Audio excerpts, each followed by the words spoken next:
جائے. اب میاں بیوی بھی سمجھ لیں کہ ہماری ذمہ داریاں کیا ہیں. مسند امام احمد بن حنبل میں حضرت ابو درداء رضی اللہ تعالیٰ عنہ سے حدیث مروی ہے. نبی کریم صلی اللہ علیہ وسلم کی بارگاہ میں ایک خاتون نے آ کے عرض کیا، یا رسول اللہ صلی اللہ علیہ وسلم مجھے بتلائیے خامن کا حق کیا ہے. یہ جو حدیث سنانے لگا ہوں نا، یہ بیٹی کو سنانی ہے، جا کے یہ ٹیلی فون کر کے بہن کو سنانی ہے. صرف بیوی کو سنانے کی نہیں ہوتی یہ چیزیں. یہ حدیث بیٹی کو سمجھائیں، بہن کو سمجھائیں، ان لوگوں کو سمجھائیں تاکہ، اور یہ یاد رکھیں، خاوند کے حقوق اگر بچی کے گھر والے اسے سکھائیں نا تو اس کی سمجھ میں جلدی آ جائیں گے، اور بیوی کے حقوق اگر خاوند کے گھر والے اس کو سمجھائیں تو اس کی سمجھ میں بات جلدی آئے گی. وہ خیر خواہ سمجھتے ہیں اپنے رشتہ داروں. یہ والی حدیثیں ان لوگوں کو سنانی چاہیے جن لوگوں کا بچہ ہے یا بچی ہے. متعلقہ آدمی حقوق بیان کرے.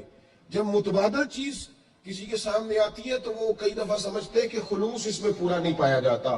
حضرت ابو درداء رضی اللہ تعالیٰ عنہ فرماتے ہیں، ایک خاتون حضور کی بارگاہ میں آئی، عرض کرنے لگی، یا رسول اللہ صلی اللہ علیہ وسلم میں نکاح کرنا چاہتی ہوں، شادی کرنا چاہتی ہوں، مجھے بتلائیے خامد کا حق کیا ہے. اگر تو میں ادا کر سکتی ہوں تو میں نکاح کروں، ورنہ میں اس کام سے بچوں.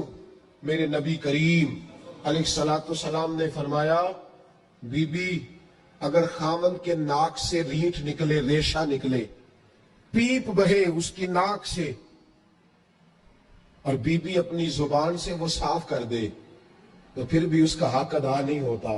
حضرت ابو درداء کہتے ہیں، آنکھ کھول کے اس عورت نے دیکھا تو میرے نبی پاک نے اگلے جملے ارشاد فرمائے.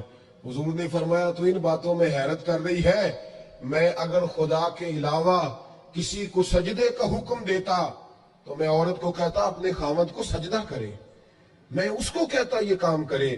میرے رسول کریم علیہ السلام نے حقوق کا تعین